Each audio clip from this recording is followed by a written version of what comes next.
असली chief minister वो या असली राजा वो जिसको जबरदस्ती कुर्सी पे लेके आया जाए, उसको स्ट्रगल नहीं करनी पड़े, उसको बताना नहीं पड़े कि मैं चीफ मिनिस्टर कैंडिडेट हूं, मैं डिजर्व करता हूं। वो ऐसा होना चाहिए जो बैक बेंचर हो और उसको पीछे से उठा के ले और बोल कि तू डिजर्व करता, तू बनो। वो जो बनेगा वो देश बदल सकता है।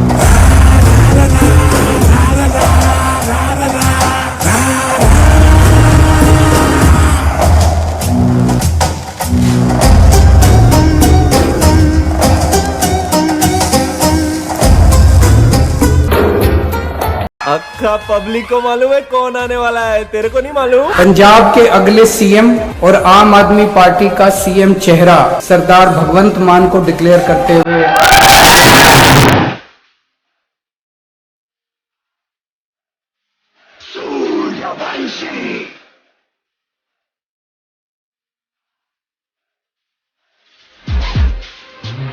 नमस्कार, द वायर में आपका स्वागत है। मैं हूं आरफा खानम शेरवानी। आपने देखा कि किस तरह की वीडियो वॉर, एक तरह से देखा जाए तो कांग्रेस पार्टी में पंजाब में नजर आई कि एक वीडियो जारी करके ये बताया गया कि जो चन्नी साहब जो भी मुख्यमंत्री हैं उन्हीं के चेहरे पे चुनाव लड़ा जाएगा। ये पूरी संभावना दिख रही है, कम से कम इस वीडियो से, जिस तरह से उन्हें नायक के तौर पर पेश किया गया। दूसरी एक खास बात हुई कि आम आदमी पार्टी ने भी चीफ मिनिस्टर के तौर पर अपना चेहरा आगे कर दिया और वो हैं जो उनके सांसद रहे भगवंत मान जी।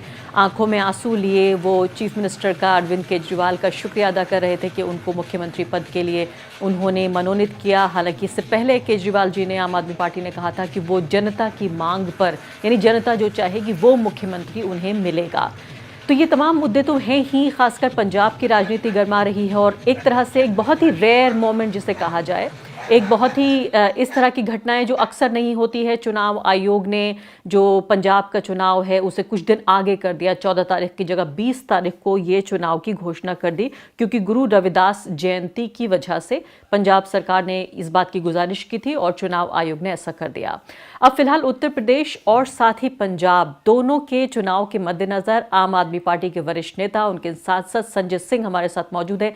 संजय सिंह की एक खास बात यह है कि वो एक नेता के तौर पर सिर्फ संसद में ही नजर नहीं आते बल्कि सड़क पे भी नजर आते हैं। और उत्तर प्रदेश की राजनीति में पिछले लगातार 2-3 साल से, यानी कि जब से उन्हें प्रभारी बनाया गया, हमने लगातार देखा कि वो सड़क पर नजर आए, कभी विरोध प्रदर्शन करते हुए, कभी सरकार को चुनौती देते हुए, कभी टीवी चैनल पर बहस करते हुए, यानी एक बहुत सक्रिय नेता के तौर पर वो नजर आए हैं।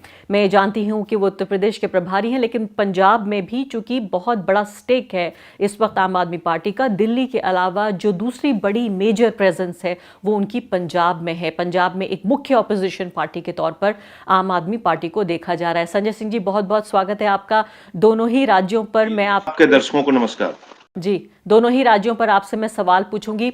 सबसे पहली बात तो मैं आपसे यही पूछना चाहती हूं कि पंजाब पे अगर मैं शुरुआत करूं आपसे, देखिए 2014 का हम जिक्र कर लें या 2019 का हम जिक्र कर लें, ये एक ऐसा स्टेट है, बड़ा जैसे अड़ियल टाइप का राज्य कहा जाता है, अपनी ही सुध में रहता है और एक तरह से जो जिसे मुख्य धारा कहें या जो वेव होता है, वेव के अगेंस्ट हमेशा मैंने देखा है कि पंजाब वोट करता है। पंजाब की जो राजनीतिक विचारधारा है वो अलग होती है।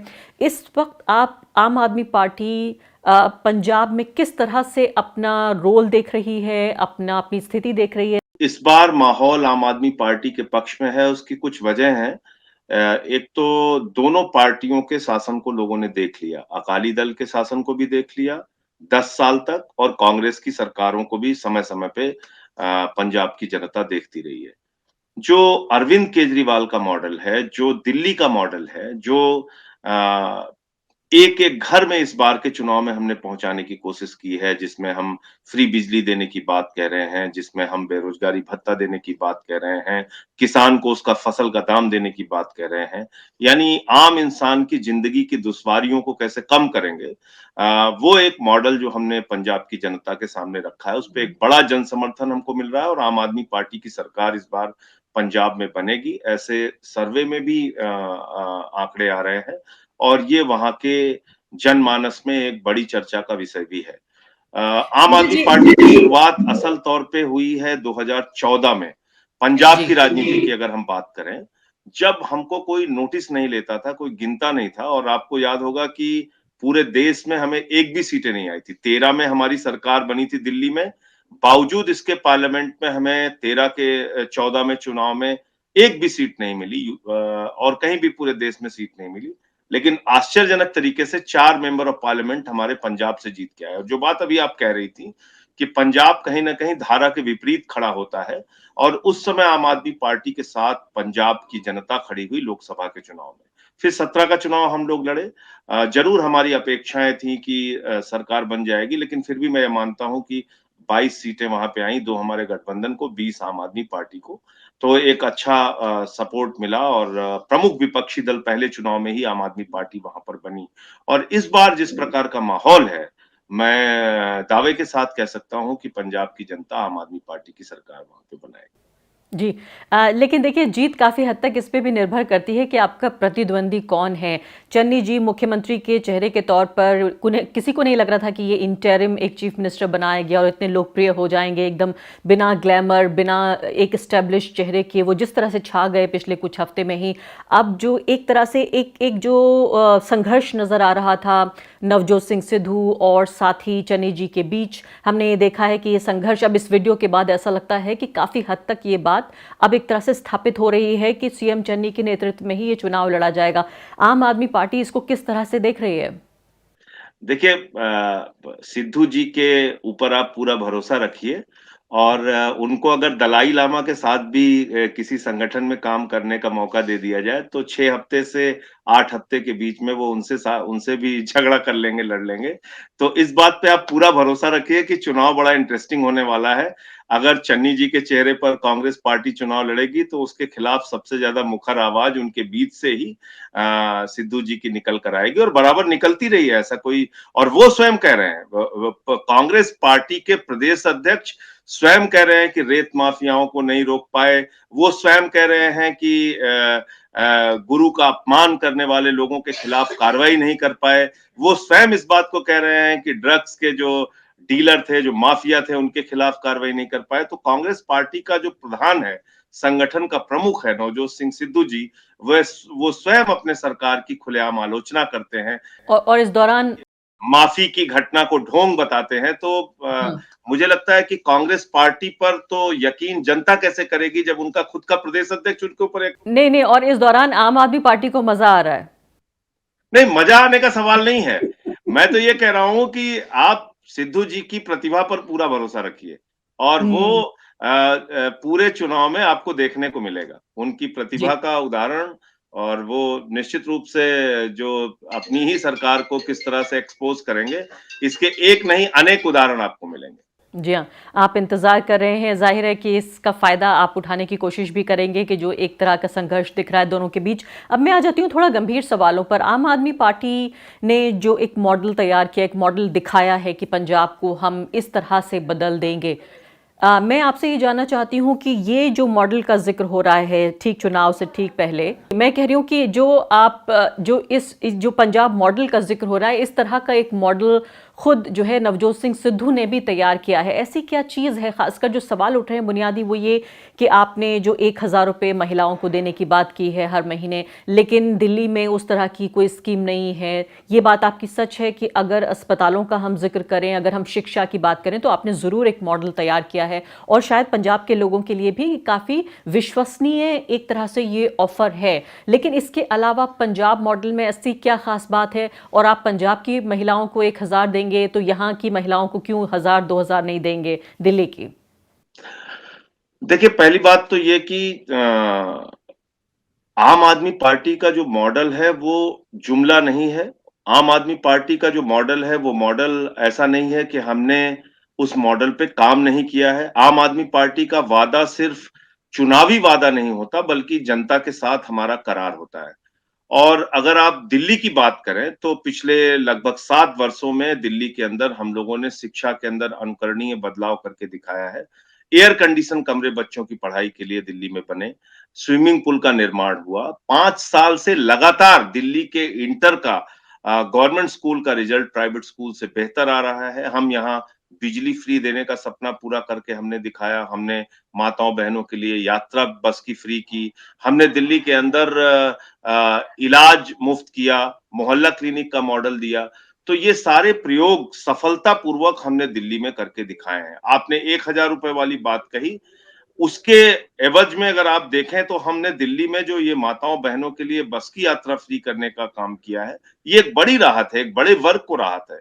आप सोचिए कि जो ऑटो वाला है, उसकी बेटी अगर कॉलेज जाती थी तो उसको 100 रुपए रोज देना पड़ता रहा होगा, और रिक्शे वाला है, गरीब आदमी है जो, या ऐसी महिलाएं जो श्रमिक हैं, मजदूरी का काम करती हैं, उनको बस के किराए से आज राहत मिल रही है। तो दिल्ली में इस काम को हमने किया। इसके अलावा जो भी शिक्षा पे, इलाज पे जो बचत हो रही है, वो उसका सीधे लाभ गृहिणियों को, आम लोगों को दिल्ली के अंदर मिल रहा है। और यही बात हम पंजाब के अंदर भी कह रहे हैं। तो पंजाब में हम फ्री बिजली की बात कह रहे हैं। जल्द महीने में पैसा पंजाब भी में आना हम, शुरू होगा क्या दिल्ली में? और हमने दिल्ली में भी ये कहा है कि हम्म। ये जो 1,000 रुपए वाली योजना है, इसको समय आने पे दिल्ली में भी लागू करेंगे। तो अभी हम्म। जो बातें हम कह रहे हैं, पहली बात तो ये कि उन उन बातों की हम गारंटी दे रहे हैं, वो खाली चुनावी वादा नहीं है, वो खाली जुमला नहीं है, वो खाली एक मात्र घोषणा नहीं है, बल्कि पंजाब की जनता के साथ हमारा करार और एग्रीमेंट है।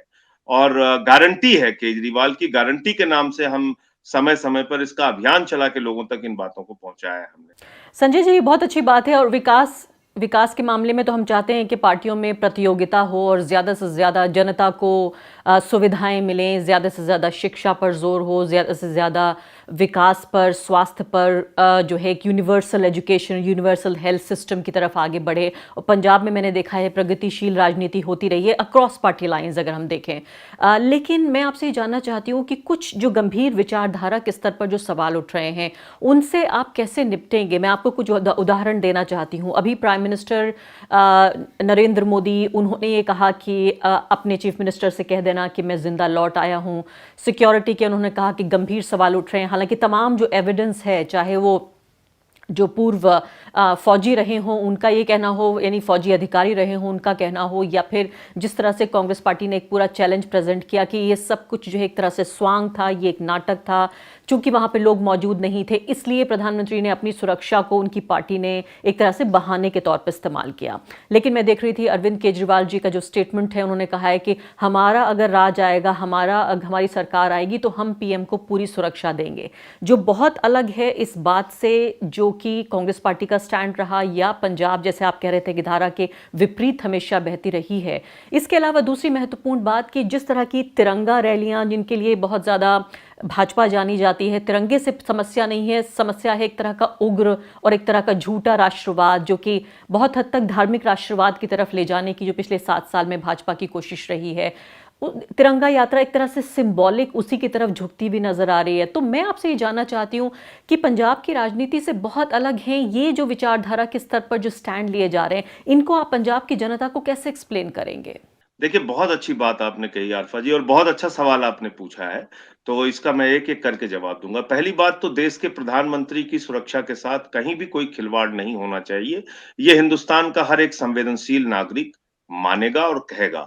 यहाँ तक कि किसान यूनियन ने भी इस बात को कहा कि भई हम प्रधानमंत्री की सुरक्षा में किसी प्रकार के खिलवाड़ को पसंद नहीं करते। ऐसा भी उनका आधिकारिक बयान आया, और उन्होंने कहा कि हम किसी प्रकार की उनकी सुरक्षा में कोई खिलवाड़ या खामी पसंद नहीं करते।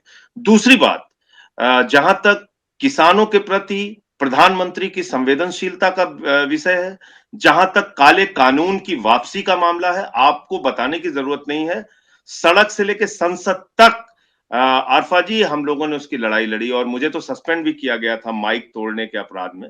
हालांकि बाद में आज वही चीजें सच हुई जो उस वक्त हम लोगों ने विरोध दर्ज कराया था अपना। पार्लियामेंट में हमने और भगवंत मान जी ने विरोध किया था प्राइम मिनिस्टर का किसानों के सवाल पे। तो किसानों के लिए लड़ाई भी लड़ी, और प्रधानमंत्री की सुरक्षा का जो सवाल है उस पे भी अपना पक्ष पार्टी ने रखा है। दूसरी बात आपने तिरंगा यात्राओं की कही, और आपने बिल्कुल ठीक कहा कि झूठा राष्ट्रवाद, तिरंगा लेके अगर कोई झूठा राष्ट्रवाद कर रहा है तो उसके खिलाफ सच्चे राष्ट्रवादियों का, सच्चे देशभक्तों का और तिरंगे के प्रति वास्तव में समर्पण रखने वाले लोगों का हुजूम निकलना चाहिए। जब हम हाथ में तिरंगा लेके निकलते हैं, आप सारे वीडियोस निकाल के देखिए, हम क्या नारा लगाते हैं? हिंदू, मुस्लिम, सिख, ईसाई आपस में सब भाई भाई। हम तिरंगा लेके दंगे फैलाने की बात नहीं करते, हम तिरंगा लेके नफरत फैलाने की बात नहीं करते, हम तिरंगा लेके वैलेंटाइन डे पे बच्चे बच्चियों को पार्क में घुस के मारने का काम नहीं करते। हम तिरंगा हाथ में लेते हैं तो देशभक्ति की भावना के तहत हिंदू, मुस्लिम, सिख, ईसाई के भाईचारे की बात करते हैं। हम कहते हैं इंसान का इंसान से हो भाईचारा, यही पैगाम हमारा। और जी, मुझे बहुत लगता अच्छी है कि भारतीय जनता पार्टी के जी। फर्जी राष्ट्रवाद को एक्सपोज करने के लिए पूरे देश को हाथ में तिरंगा लेके ये संकल्प लेना चाहिए कि हम भारत की धर्मनिरपेक्षता के लिए, हम भारत के संविधान के लिए, हम भारत के 130 करोड़ लोगों की एकता के लिए समर्पित भाव से काम करेंगे। हम इन फर्जी राष्ट्रवादियों को आगे नहीं बढ़ने देंगे। हम ये तिरंगा लेके हाथ में गुंडागर्दी करने वाले लोगों को एक्सपोज करेंगे। मुझे जी, लगता है वो काम आम आदमी जी। पार्टी कर। बहुत अच्छी बात है और मैं अच्छी तरह समझ रही हूँ, आप ये कह रहे हैं कि राष्ट्रवाद की जो एक पूरी हाईजैकिंग हो गई है, आप उसको रोकना चाहते हैं कि राष्ट्रवाद पर पूरे तरीके से जो है वो बिल्कुल, भाजपा इनका का कोई कब्जा ना पेटेंट रहे। नहीं है। आप देखिए, जी, हम लोग मंदिर जाते हैं तो ये जी। इनको उस पे भी आपत्ति हो जाती है। ये गेटकीपर है मंदिर के। हुँ। आदित्यनाथ जी गेटकीपरी करेंगे। ये लोग जो लोग प्रभु श्री राम के मंदिर के नाम पे चंदा चोरी और घोटाला करते हैं, इनको एक्सपोज करना चाहिए कि नहीं करना चाहिए? जो और उत्तर भाजपा प्रदेश के में लोगों आपने ये ने मुद्दा उठाया भी।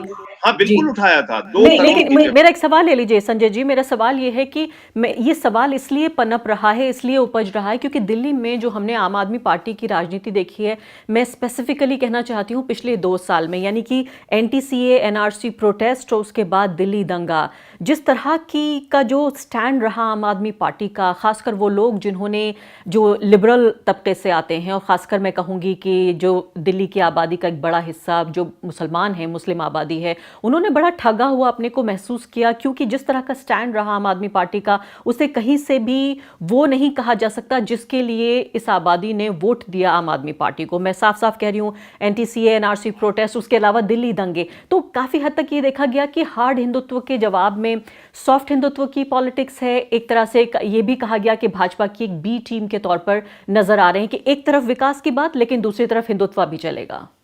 आरफा जी, मुझे लगता है कि एक सबसे बड़ी समस्या दिल्ली के साथ ये है कि लॉ एंड ऑर्डर हमारे कंट्रोल में नहीं है और खुलेआम हमने इस बात को पार्लियामेंट से लेके, सड़क से लेके जहां मौका लगा, हमने साफ तौर पे कहा दिल्ली के दंगे भारतीय जनता पार्टी के लोगों ने करवाए।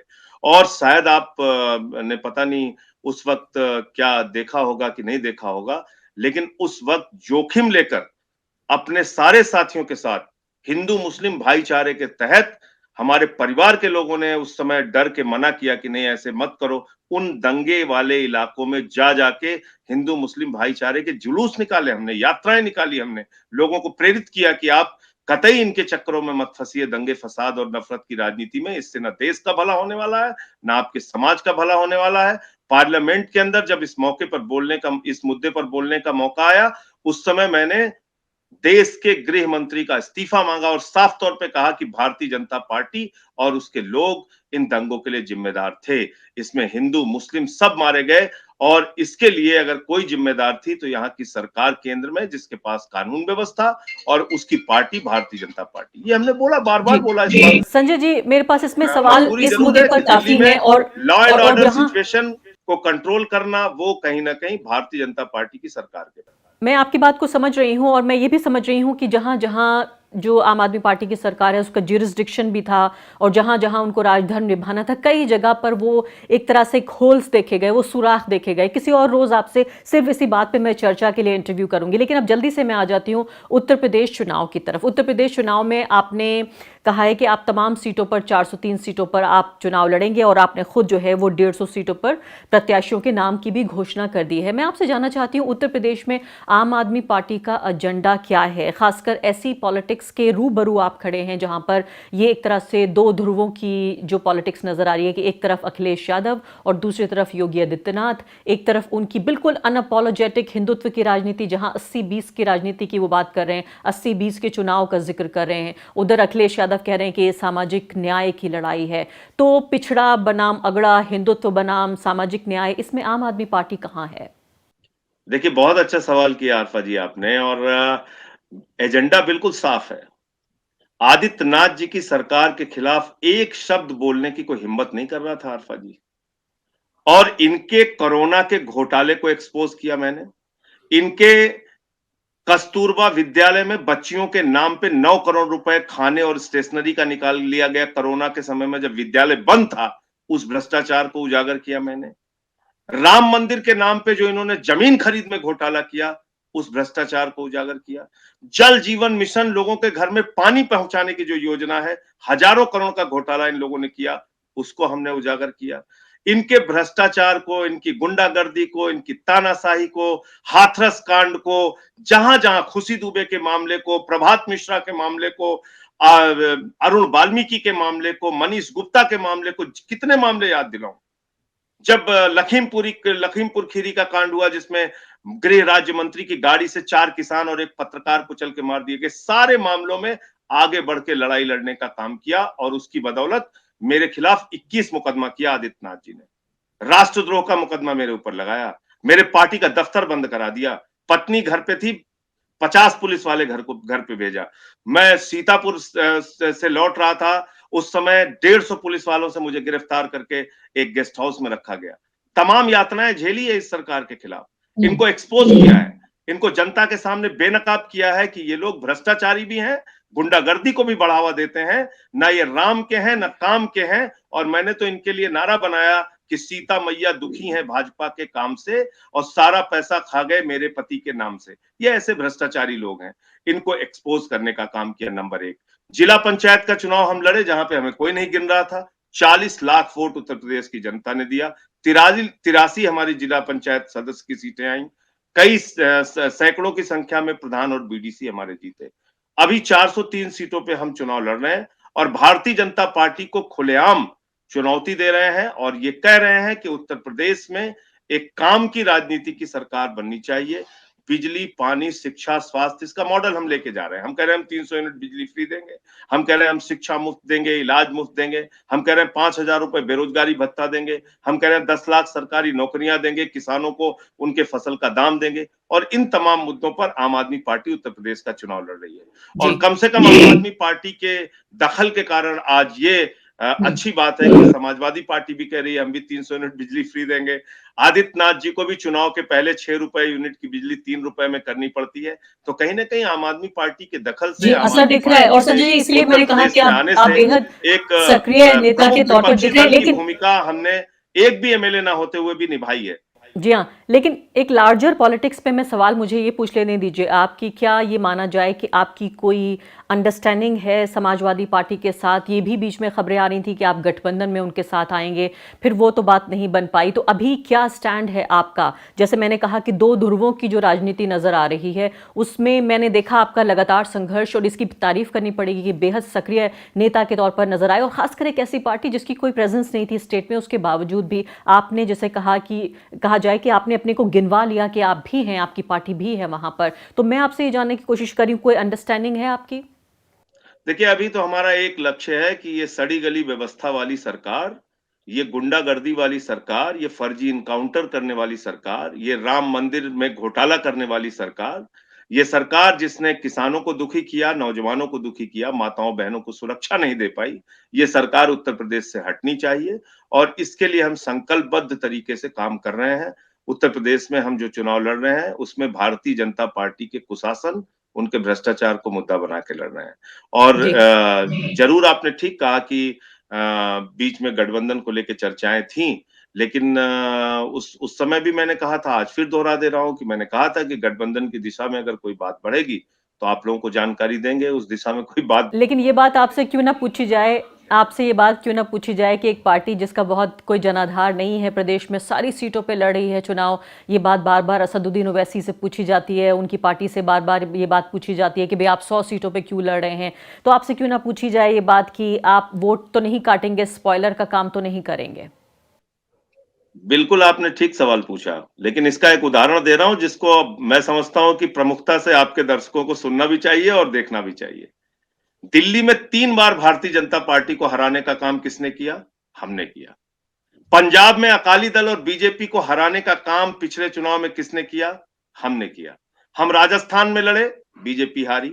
हम मध्य प्रदेश में लड़े, बीजेपी हारी। हम छत्तीसगढ़ में लड़े, बीजेपी हारी। हम कर्नाटक में लड़े, बीजेपी हारी। हम गोवा में लड़े, उस समय भी बीजेपी हारी, लेकिन जोड़ तोड़ करके उन्होंने सरकार बना ली। उत्तर प्रदेश में आम आदमी पार्टी लड़ रही है और ये भरोसा रखिएगा आरफा जी, इंटरव्यू बाद में भी हम लोग करेंगे, भारतीय जनता पार्टी हारेगी। हमको जब ये लोग बात कहते हैं तो मुझे कई बार हंसी भी आती है इस बात पे। बीजेपी के मतदाताओं को इतना मूर्ख क्यों समझती हैं आप? आखिर वो भी पेट्रोल डीजल की महंगाई से दुखी हैं, वो भी दुखी हैं, उनके भी बच्चे लाठियों से पीटे जाते हैं सड़कों पे। तो भारतीय जनता पार्टी के वोटर जो पिछले साल रहे हैं, पिछले चुनाव में रहे हैं, वो भी बीजेपी के खिलाफ वोट करेंगे। तो इसलिए ये मान लेना कि भाई जो बीजेपी का वोट है, वो तो इंटैक्ट है और जो विपक्ष का वोट है, वो बटेगा, ये मेरे ख्याल से ठीक नहीं है। और इसलिए भारतीय जनता पार्टी के मतदाताओं को बेवकूफ मत समझिए। वो लोग भी बेचारे दुखी हैं और वो भी बीजेपी के खिलाफ वोट करेंगे। बहुत बहुत शुक्रिया आपका संजय सिंह जी, हमें समय देने के लिए, इस पर चर्चा करने के लिए। चुनाव नजदीक आएंगे तो आपसे एक बार फिर बात होगी, और ये बात सच है कि आपका काम जरूर दर्ज होगा कि आपने एक ऑपोजिशन की तरह, खासकर एक ऐसी पार्टी जिसका जनाधार नहीं था, फिर भी एक तरह से अपने निशान उस स्टेट में आप जरूर छोड़ के आए। बहुत बहुत शुक्रिया आपका संजय जी बातचीत के लिए। द वायर के और वीडियोस देखने के लिए सब्सक्राइब करें और बेल आइकन पर क्लिक करें। स्वतंत्र पत्रकारिता की आर्थिक मदद करने के लिए डिस्क्रिप्शन में दिए गए लिंक पर जाएं और अपनी राशि चुनें।